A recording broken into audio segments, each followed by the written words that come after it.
But can you sue? All of these we could sue, but when it comes to vaccines in America, we can't sue.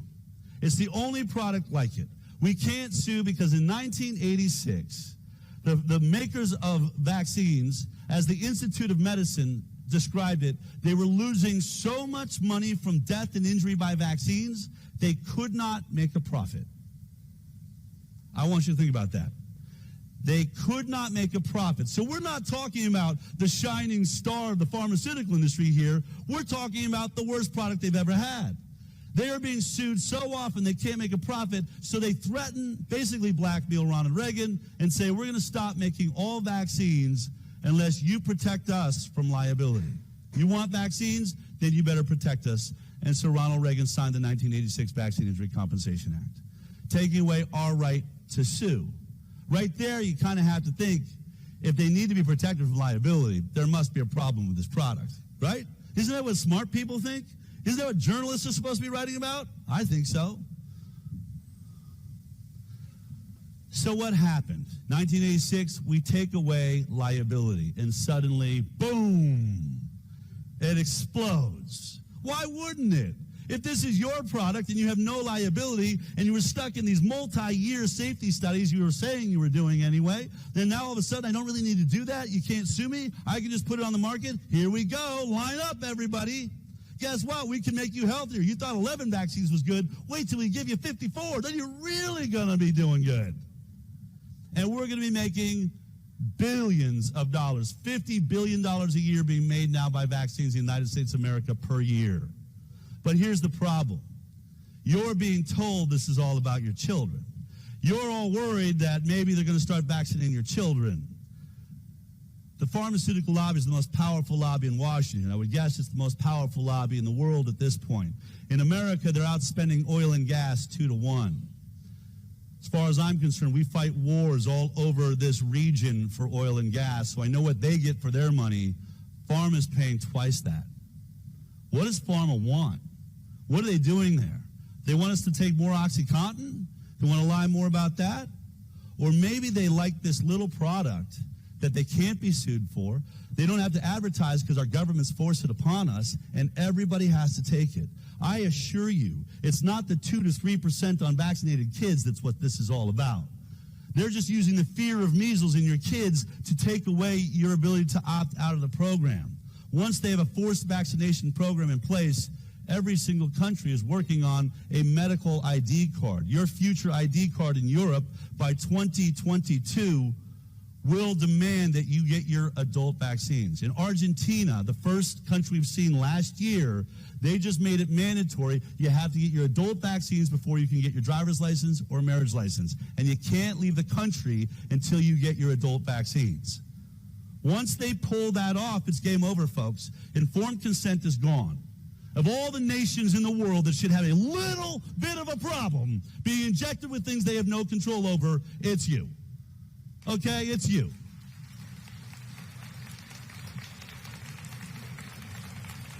And the moment they pass those laws, they go from a $50 billion a year industry in America to a multi-trillion-dollar industry. They go from 70 million kids to 340 million kids. And then as America goes, so goes the world. This isn't conspiracy talk. It's written in all the documents our government are working on right now. So this is our future. Hundreds of vaccines are in the approval process, 270 vaccines. Thousands of vaccines are on trials as we speak. The future of pharma is vaccines. And the fact that any reporter thinks that it's cool to not investigate what's going on with pharma, oh, they have no problem talking about the OxyContin epidemic. They'll let you know once Johnson & Johnson is poisoning your babies and it's been proven in court. Now I can report on it. Why aren't they investigating this?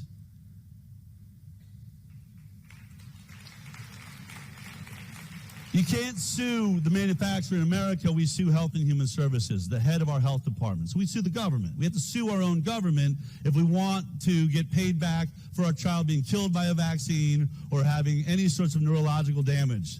Think about this. We sue our health agency. And as a parent, in order to win in that court, I have to prove that the science exists that shows that a vaccine can do the harm that I just watched with my own eyes happen to my child. And where do I find that science? That science has to have been done by who? Health and Human Services. I'm suing the scientific body that was supposed to have done the safety science, and the only way I can beat them is if they did do the safety science. Do you understand what's happening here? This is like a murder trial where the murderer is the one doing all of the forensics. This is the greatest conflict of interest that was ever created. All right, who's responsible for vaccine safety? Now, I thought about pulling this out because you're a little bit different, but in America, here's what's going on. I can sue Roundup, which is the herbicide sprayed on 80% of our crops in America, and they're now paying out $3-4 billion in settlements that are happening, thousands of people lined up, and we find out because we're suing, they always knew the product caused non-Hodgkin's lymphoma. Johnson & Johnson's baby powder just paid out billions of dollars because they knew the entire time that there was asbestos in talcum powder. They can't mine talc without bringing asbestos with it. They tried to hide it from us, and while they were hiding it to us, and our doctor said, just sprinkle it on if there's any moisture. In fact, our little babies were coming out of the shower, and we were sprinkling it all over their genitals, leading to ovarian cancer and future cancers, and then our mothers were breathing it. And then, of course, Merck, who makes most of our childhood vaccines in America. Merck had Vioxx, a headache pill that ended up killing over 100,000 people before we took them to court. Many say that this drug killed 500,000 people before we finally found out about it. And then when we were suing them, we found out in internal memos, because lots of doctors were starting to see more heart attacks, we're starting to question the product. Merck said to those individuals that were sent out to sell this product to doctors, internal memo says to all of them, don't pay attention or worry about those doctors that are questioning the safety of Vioxx. We will hunt them down and destroy them where they work. That's what an internal email said. So that's how they think about their doctors. That's how they think about you. We're all just a bunch of pawns. We're going to make money, and don't listen to all the hype until we have to pay out a multi-billion-dollar lawsuit, and then we'll just take the product off the market. I don't even know how this company is ever even allowed to work in the United States of America again. You just murdered as many people as died in the Vietnam War. And yet you still have a license in America, and yet your products are being forced onto us by our own government. This makes absolutely no sense.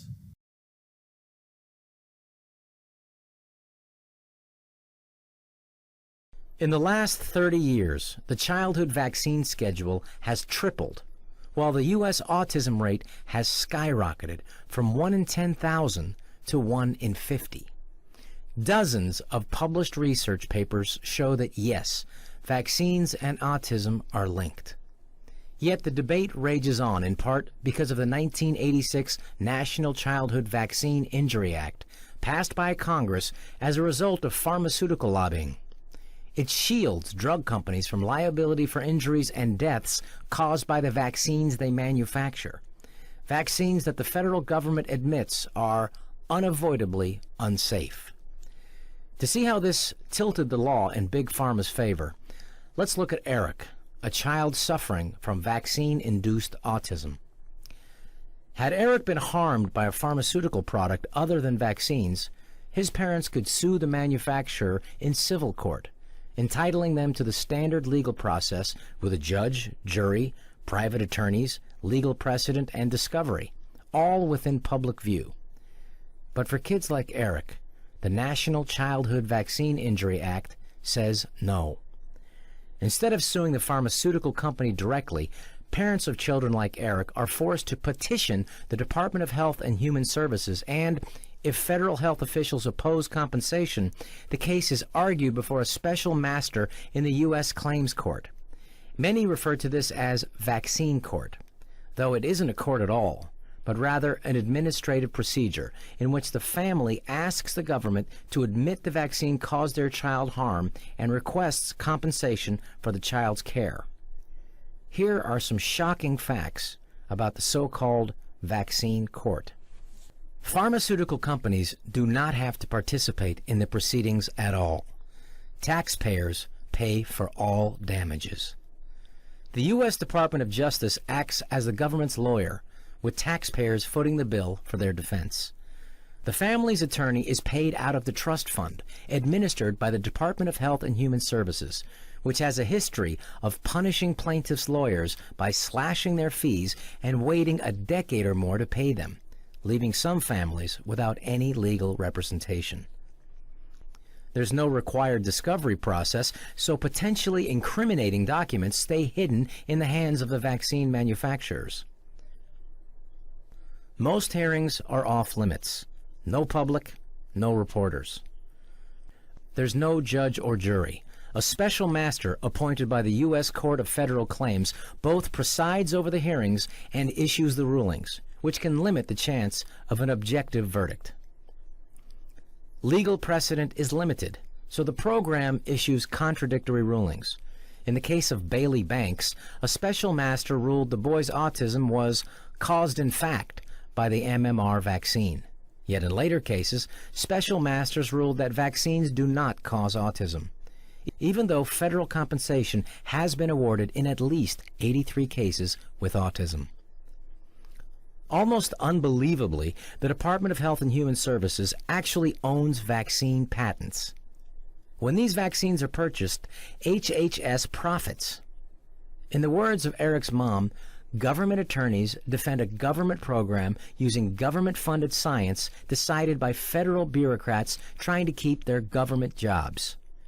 Kids like Eric never had a chance. The passing of the National Childhood Vaccine Injury Act prompted manufacturers to ramp up development of new vaccines, furiously lobbying the CDC to add their new shots to the recommended schedule. As a result, a baby today receives more vaccinations by 6 months than her mother did by the time she graduated high school. When you grew up, I grew up, Alan, we had 3 vaccines. And all of them were deemed as necessary. They were feared diseases. Today's kids have to take 72 vaccines, 72 doses of 16 vaccines in order to stay in school. And that explosion of new vaccination came in 1989, right after the passage of VICA, Vaccine Act. The Vaccine Act gave blanket immunity from liability to vaccine companies. And so those companies all of a sudden looked around and they said, holy cow, now we've got a product where we are completely excused from the highest cost from that afflicts every other medical product, which is the downstream liability for injuries. That's the biggest cost for every medicine. Because now I focus at least 80% of my time on vaccine injury cases, and there are more than I can handle. I'm not suggesting that everyone on the government side or in the court, certainly not in the court, are bad actors, that they're doing this out of some ill will or some desire to hide something that they know about. The system is set up in a way that we cannot get at the truth. And that is a much more profound policy problem that's cultural, that's societal, that's political. Did you know that since the late 1980s, vaccine manufacturers cannot be sued? The vaccine makers have been protected by Congress under the Vaccine Injury Act. The anger and the rage that whites in my audiences I've attended, blacks and Latino mothers, they said, wait a minute, we can't sue them? I mean, even those that I have met that are pro-vaccine, when you let them know that the vaccine makers cannot be sued, even they say, wait a minute, I'm against what you're here for, but I ain't for that. You telling me that I can't sue the vaccine makers if it's proven that vaccine injured my child? I said, no. That's right. They're indemnified. You can't touch them. One of the first red flags that scares me the most about vaccines is that they remove any potential for litigation against any damage from vaccines. What that tells you is that they don't have the science set up properly. The original vaccinations, the toxins or whatever they wanted to call them, to try to put a tiny little bit of a disease into you so that that would get your immune system to become aware of that and used to that and then therefore fight it off and be stronger. That principle is actually a fairly sound principle. But when it came to making money and getting everyone to get vaccinated for all manner of things, when it wasn't required, it became a money scheme. As children, we were injected with all manner of poisons. I remember when I was a kid, I couldn't figure it out. One day my eye drooped. Remember my eye drooping? Directly related to a vaccination. My eye drooped permanently. Vaccinations are irresponsible the way that they're done. If they were responsible, if they made absolutely sure that there was no possibility of a negative side effect, and that if they didn't do their due diligence properly, that they could be litigated against, fair is fair. They don't do those things. There's so many red flags around vaccinations. You have the vaccine manufacturers pretending that they were having production problems and going to Congress and saying, we need to upgrade our plant, our physical plant, to make more of this, but we're not going to spend the money because we're getting sued.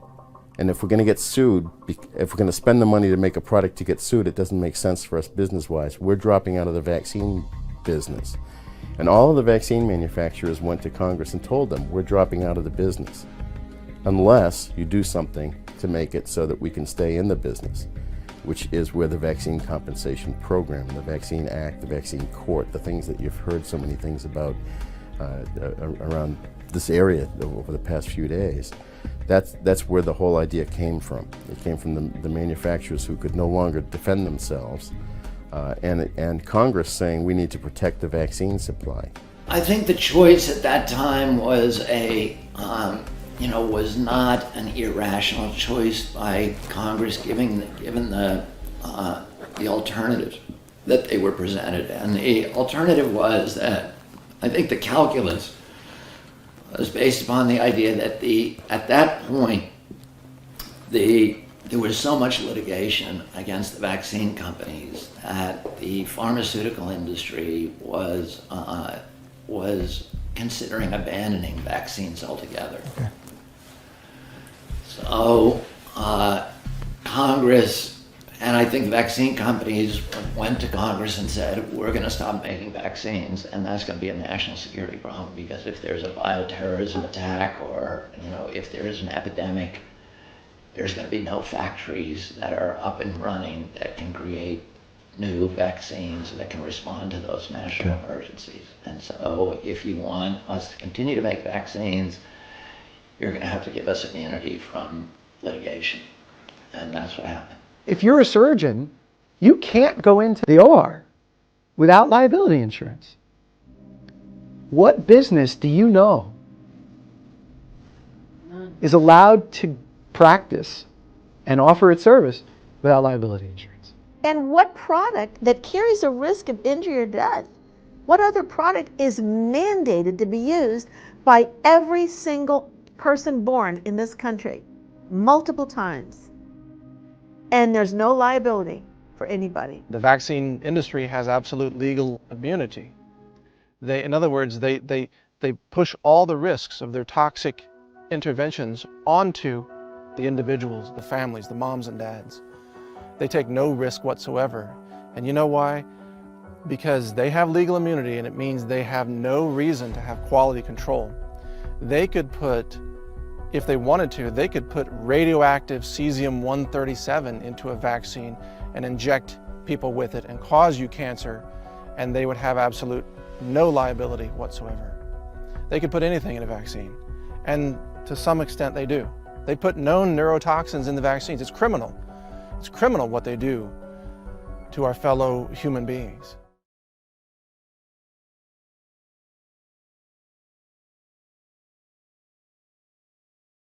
התהליכים שבהם חיסונים מפותחים בחברות, נכון, זה נעשה בחברות פרטיות, אבל התהליכים מבוקרים על ידי ועדות חיצוניות.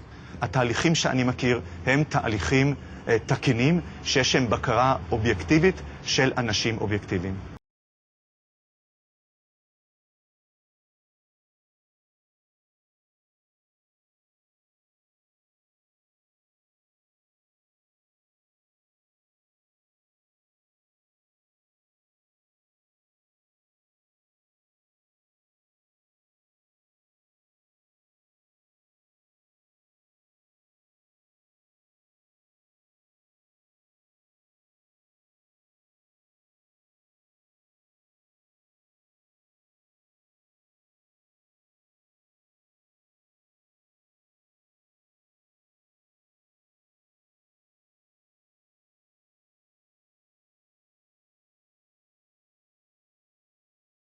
ובקיצור, כל מה שהם רוצים זה כל הזמן good news. הם מעלימים במחקרים שלהם, בפרסומים שלהם, הם מעלימים את התופעות לוואי, הם מעלימים את הכשלים, הם מעלימים, הם אחר כך גם משלמים פיצויים במיליארדים, אבל אנחנו כבר ראינו 187 מיליארד דולר בשנה אחת. אז הם ישלמו איזה אחוז קטן מזה בפיצויים, כשיתפסו אותם. לפעמים זה 15 שנה אחרי.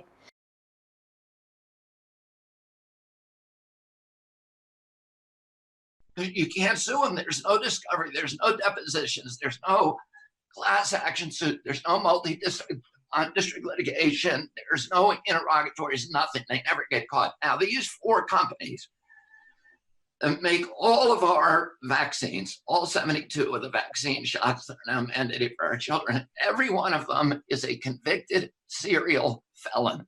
Glaxo, Sanofi, Pfizer, Merck. In the past 10 years, just in the last decade, those companies have paid $35 billion in criminal penalties, damages, fines, for lying to doctors, for defrauding science, for falsifying science, for killing hundreds of thousands of Americans knowingly and getting away with it. Vioxx, which was Merck's the biggest vaccine producer, Vioxx, which was their flagship product in 2007, was a pill that they marketed as a headache pill that caused heart attacks.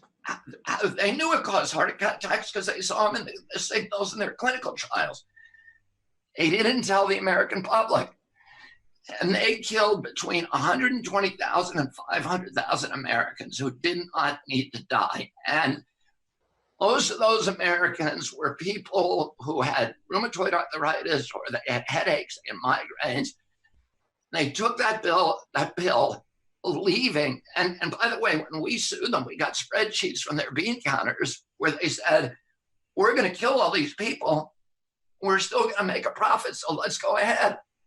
Well, nobody can justify that. I agree with you completely. And they ended up, they should have all gone to prison and said they paid a $7 billion fine. But how can anybody, it requires a cognitive dissonance for people who understand the criminal corporate cultures of these 4 companies to believe that they're doing this in every other product that they have, but they're not doing it with vaccines. They are.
The vaccine is coming out soon. I won't be talking about it, but I will tell you about the company behind it. The UK government has purchased 30 million doses of COVID mRNA vaccine from a company called Pfizer. The vaccine is due to be delivered in November, with the potential of 100 million doses by the end of the year and 1.3 billion doses next year. News just out. Pfizer says it could be ready to apply for emergency use authorization for its COVID-19 vaccine candidate by late November. It won't be mandatory at the beginning, but judging from the large orders, a gradual plan will be implemented to persuade and incentivize people to take the vaccine and put restrictions on people that don't, along with shaming campaigns. I want to tell them that their decision, they need to understand, will not affect only their lives, which at the end of the day, it is their judgment, but will affect the lives of others. because if they don't vaccinate, they will become the weak link that will allow this virus to replicate. Some will say that this is conspiracy theory, so let's just stick to the facts. The government trusted Pfizer to vaccinate the British people, so it's logical to want to inquire into the company's track record in safety and ethics. After all, they must be trustworthy in fighting for humanity, right?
Epilepsy drug by 2,500%, charging the taxpayer an extra £48 million than the actual price, which is £2 million per year.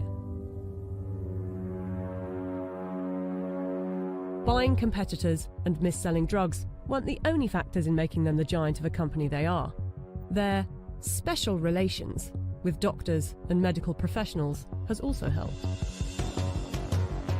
In 2004, Pfizer's subsidiary agreed to pay $430 million to resolve criminal charges that it paid physicians to prescribe its epilepsy drug, Neurontin, to patients with ailments for which the medication was not approved. In 2010, a federal jury found that Pfizer committed racketeering fraud in its marketing of the drug. Pfizer disclosed that during a 6-month period the previous year, it had paid $20 million to some 4,500 doctors and other medical professionals for speaking on the company's behalf. 2012, the US Securities and Exchange Commission announced that it had reached a $45 million settlement with Pfizer to resolve charges that its subsidiaries had bribed overseas doctors and other healthcare professionals to increase foreign sales. But some of you might say they are a business and they don't get to make billions a year by not being competitive. They're still trying to help humanity. Pfizer was sued in a US federal court by Nigerian families who accused the company of testing a dangerous new antibiotic called Trovan on children without parents' consent and using their children as human guinea pigs. A panel of medical experts concluded that Pfizer had violated international law, and the company agreed to pay $75 million to settle the lawsuits in Nigerian courts. The US case was settled for an undisclosed amount. Amid widespread criticism of high pricing for poor countries, and in particular AIDS medications, Pfizer offered to donate a 2-year supply of its drug, Diflucan, worth $50 million to the South African government. Yet in 2003, Pfizer backed away from the company's plan to license its AIDS drug for low-cost distribution in poor countries. The list goes on. I don't want to bore you with it. But ask yourself, if it was a car manufacturer, would you buy a car from them? We plan to honor our history, and we will only bring to the world a vaccine that has been proven safe and efficacious.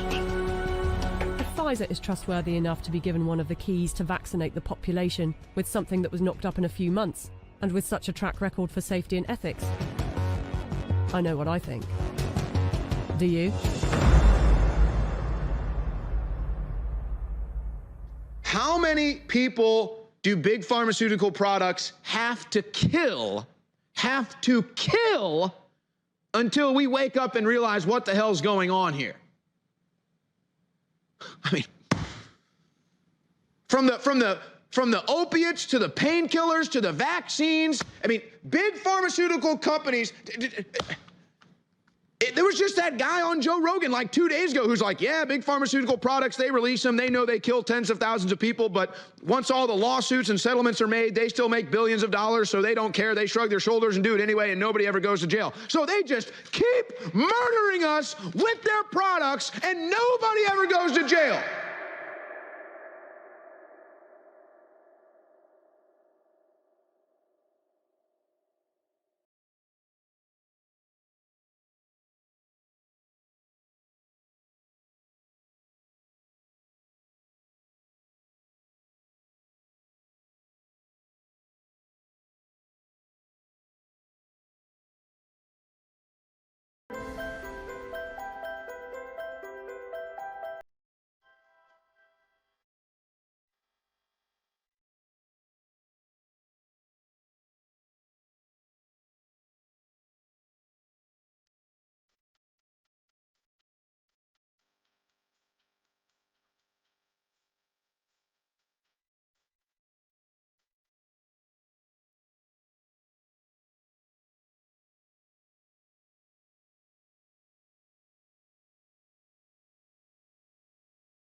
Bobby Kennedy and I, and the nonprofit ICANN, the Informed Consent Action Network, we submitted a FOIA request simply looking for any sort of documents related to the work done by HHS pursuant to this mandate by the 86th Vaccine Injury Compensation Act. We want to see 30 years of that 2-year report you're mandated to give Congress that shows that you are making vaccines safer.